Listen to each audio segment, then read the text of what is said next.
Olá, hoje a gente vai mergulhar num tema que mexe com todo mundo, que é dinheiro, mas por uma lente bem diferente. Uma lente espiritual, né? É quase inesperado. Exatamente. O material que a gente tem aqui se chama O Segredo da Prosperidade, Coração de Mordomo, e a ideia central é muito direta.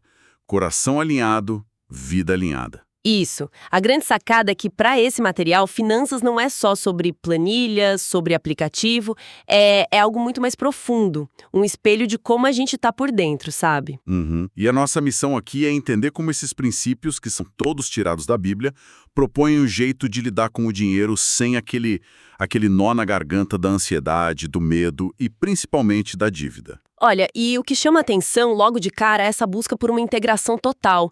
O material não separa as coisas, tipo, aqui a vida financeira e ali a vida espiritual. Não tem caixinhas. Não tem. Ele argumenta que são a mesma coisa.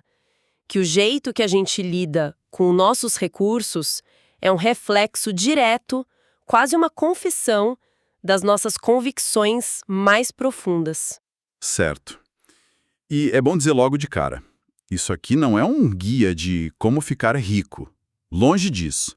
É mais uma filosofia de vida que busca paz, propósito, através de uma boa gestão. Uma gestão que o texto chama o tempo todo de mordomia. Mordomia. É sobre administrar bem, então, não necessariamente acumular muito. Exatamente essa a ideia. Ok, então vamos começar a desempacotar isso. O ponto de partida de tudo, a base da pirâmide, é uma mudança de perspectiva, né? Reconhecer que não somos os donos. Mas administradores. Isso. O texto ancora essa ideia numa citação de Deuteronômio que diz basicamente: lembrem-se do Senhor, pois é Ele quem dá a vocês a capacidade de produzir riqueza. E isso é muito forte. É pesado, porque então a prosperidade não começaria no extrato bancário, começaria no coração, num sentimento de gratidão. De reconhecer que a força para trabalhar, a criatividade, as oportunidades, que tudo isso viria de uma fonte maior. Essa mudança de mentalidade, então, é o pilar de todo o resto? Com certeza, ela vira uma chave na cabeça da gente. Em vez daquele estresse de preciso correr atrás, preciso ganhar mais, o foco muda para como eu cuido bem do que já tenho. Do que me foi confiado. Exato. É uma troca da mentalidade de obtenção pela de administração. Isso pode transformar completamente a relação de uma pessoa com o trabalho, com o dinheiro. Deixam de ser fontes de ansiedade. Sim, e se tornam uma arena onde se pode praticar a fidelidade, o propósito. Entendi. Mas isso não corre o risco de levar a uma certa passividade? Alguém pode pensar, se a fonte é outra, então eu não preciso me esforçar tanto, é só esperar. Essa é uma ótima pergunta. E o texto parece se antecipar a ela. A chave está na própria citação. Ele quem dá a vocês a capacidade de produzir riqueza. A capacidade. Ele não diz que entrega a riqueza pronta. Diz que dá a habilidade, a força, a inteligência. Então, longe de ser um convite à passividade, é um chamado à ação, mas uma ação com um propósito diferente, sabe? Faz sentido. O esforço não é mais por medo da escassez. Não. É como uma resposta de gratidão e responsabilidade por essa capacidade recebida. O trabalho vira uma forma de honrar essa confiança. Ok, essa base filosófica é poderosa. Mas, e na prática? Como isso se traduz no dia a dia? Porque é fácil falar de gratidão, mas na hora de pagar os boletos a conversa é outra. Completamente. E é aí que a coisa fica muito tangível. O texto argumenta que uma espiritualidade saudável não ignora a realidade material. Pelo contrário, ela a organiza. Como assim?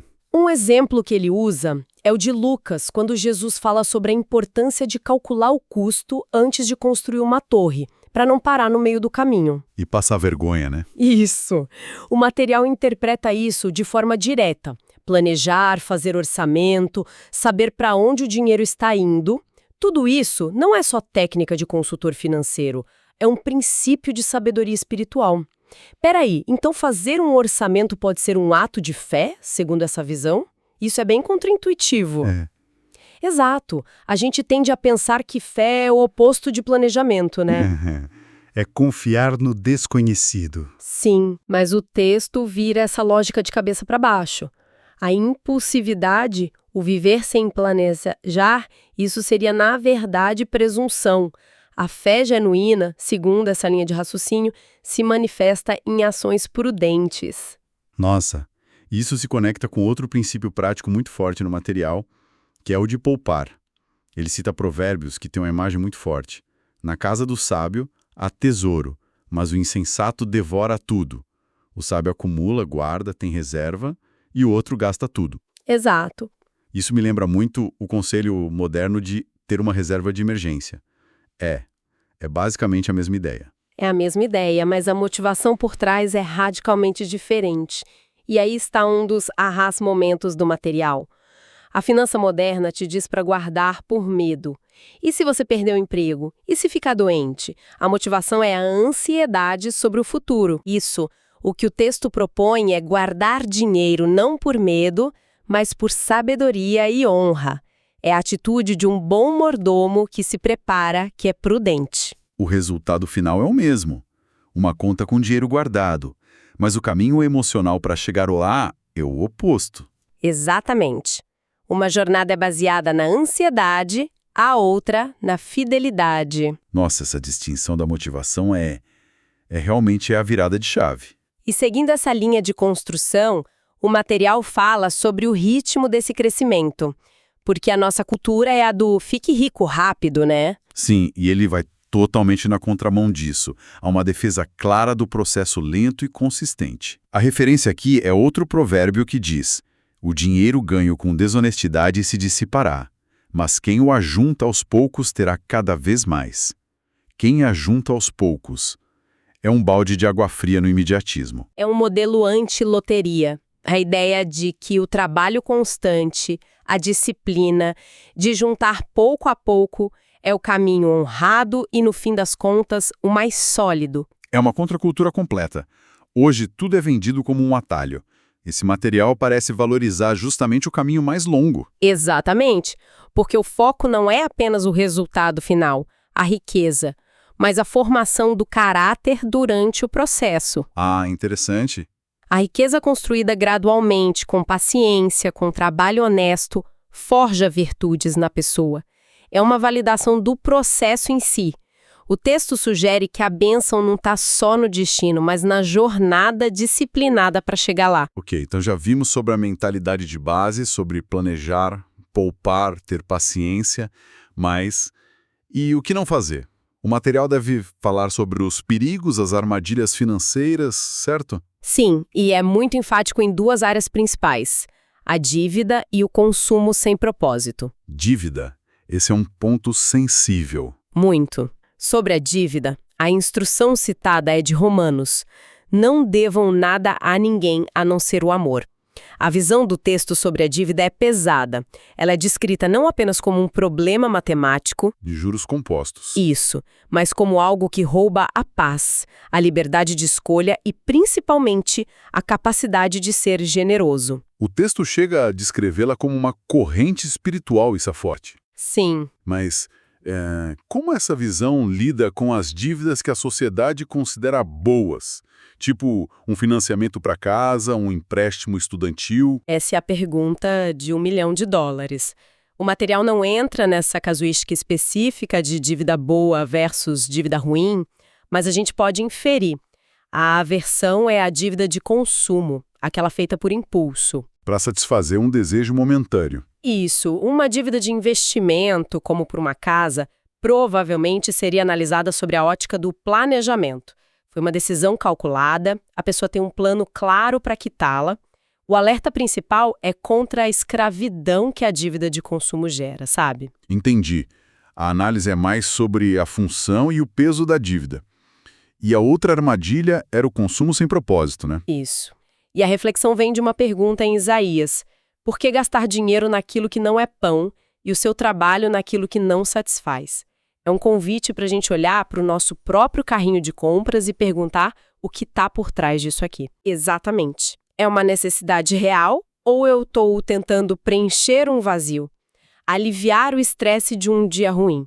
O texto toca exatamente nessa ferida. argumentando que esse tipo de consumo promete uma satisfação que nunca entrega de verdade. É um chamado para um consumo mais consciente, então, para alinhar os gastos com os valores e não com as emoções do momento. Precisamente. Em vez de usar o dinheiro como um analgésico emocional, a proposta é que cada real gasto seja uma afirmação do que realmente importa. A pergunta muda de "eu posso pagar por isso" para "isso se alinha com a vida que eu quero construir?" Certo. Fonte, planejamento, paciência, evitar armadilhas. No fim, onde todos esses caminhos levam? Qual é o ponto central, a escolha final que o material apresenta? O material constrói tudo isso para chegar num clímax, numa escolha, que ele considera inegociável. E ela é apresentada na famosa citação de Mateus: "Ninguém pode servir a dois senhores. Não se pode servir a Deus e ao dinheiro." Essa é a escolha. Para o autor, no fim do dia, toda a nossa vida financeira se resume a isso. O dinheiro é uma ferramenta fantástica, mas um mestre terrível. E o texto usa uma analogia que eu achei muito poderosa para ilustrar isso. Dinheiro é um excelente servo, mas um péssimo senhor. Perfeito. Então todo o resto, o planejamento, a poupança, a aversão à dívida, são, na verdade, estratégias para manter o dinheiro no lugar dele, como servo. Exatamente. Esse é o eixo que sustenta todo o resto. Se você não planeja, o dinheiro te controla. Se você vive endividado, você é escravo do dinheiro. Se gasta por impulso, as emoções estão no comando. Isso. Todas as ferramentas práticas são mecanismos para garantir que você permaneça no controle, que o dinheiro sirva aos seus propósitos, e não o contrário. No momento em que essa relação se inverte, toda aquela inquietação e ansiedade que o material busca eliminar voltam com força total. E isso, claro, redefine completamente a ideia de prosperidade. O mundo vem de prosperidade como um número cada vez maior na conta. Mas o material parece fechar o ciclo com uma visão bem diferente. Sim, a conclusão amarra tudo com uma citação de Provérbios que diz: "É melhor ter pouco com o temor do Senhor do que grande riqueza com inquietação." Riqueza com inquietação forte. A verdadeira prosperidade sob essa ótica não é uma métrica quantitativa, é qualitativa. É um estado de ser. Ter paz mesmo com menos recursos. Viver com propósito. Ter liberdade para ser generoso. É uma riqueza medida em tranquilidade. No fim, o que fica é que cada decisão financeira, da compra de um café a um investimento, não é só uma transação. É uma pequena declaração de valores, né? É exatamente isso. Cada real que sai da nossa conta conta uma história sobre o que é importante pra gente. E isso nos deixa com o pensamento final, sabe? Uma questão que essa análise toda levanta. Qual seria... A pergunta que fica é: se nosso extrato bancário fosse a única biografia que alguém pudesse ler sobre nós, que história ele contaria sobre o que realmente valorizamos e, em última instância, a quem ou ao que nós servimos?